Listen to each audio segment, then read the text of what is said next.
better than that. Good afternoon. Good afternoon. So in the beginning was the Word, and the Word was with God, and the Word was God. But before the Word formed itself, it manifested itself as a thought. And the reality of what we're looking at and what we're dealing with today is Juneteenth. That's a thought moved into a form of policy that governs the land. But the question we have to ask when we leave here, what are our next steps?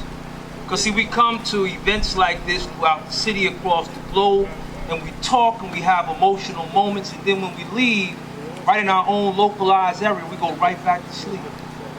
We don't get to work at the relevant issues that we marched and we protested against.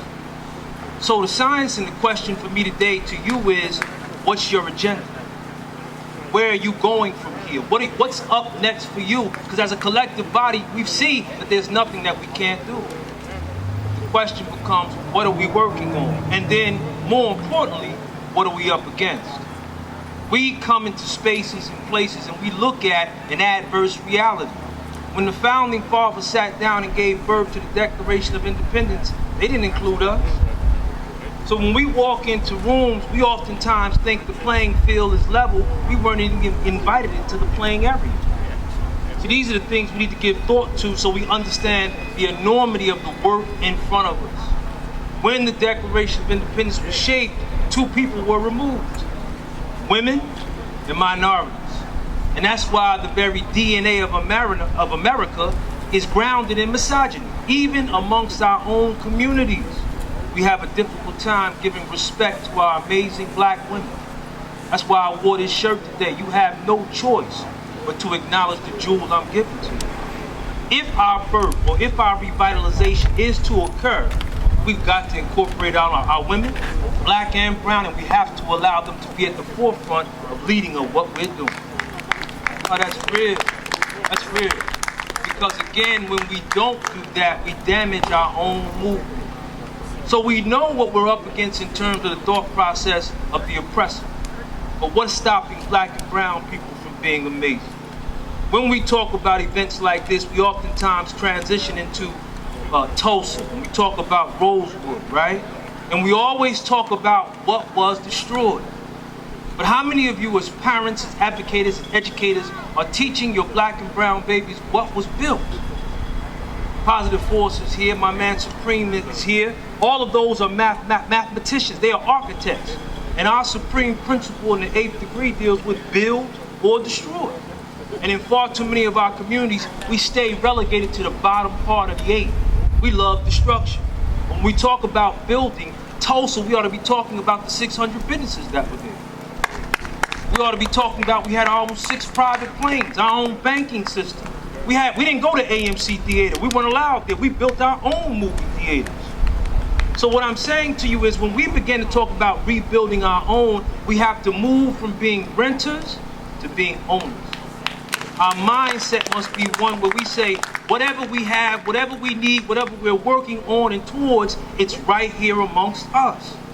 But we'll drive way to Quaker Bridge Mall and drive past small black and brown businesses all day long. And wonder why we don't have anything in our communities. The work is right here. The relevancy is right here. What we need to support is right here.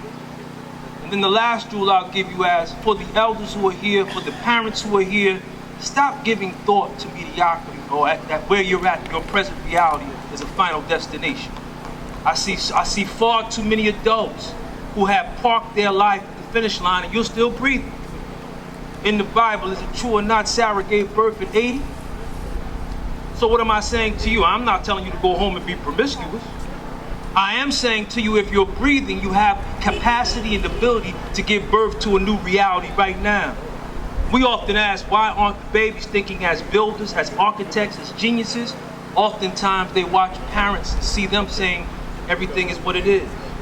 No, the amazing gift you're looking to see coming out of your child has to first be illustrated in you. And when you begin to show your babies that anything and everything is possible, they'll begin to emulate that behavior. And for the young people who are here, there's no layaway plan for your greatness. We need it right now. And you don't need to wait until you're a teenager or an adult. It was Rudy Bridges who integrated a school at the age of 6 years old. Go back and see the age limits of high school students of the Little Rock Nine. And you talk all about all the great things of Dr. King and the things that he did. No one talks that he walked on the Morehouse campus at the age of 15. Our brilliance is young. Our brilliance is now. And if you're working on anything and you haven't incorporated the babies in it, stop what you're doing, go back and get them, and don't just bring them along, let them lead. You see the movements on TV now. Who's facing those cops? Who's facing the authority figures with unquestioned courage? It's the babies.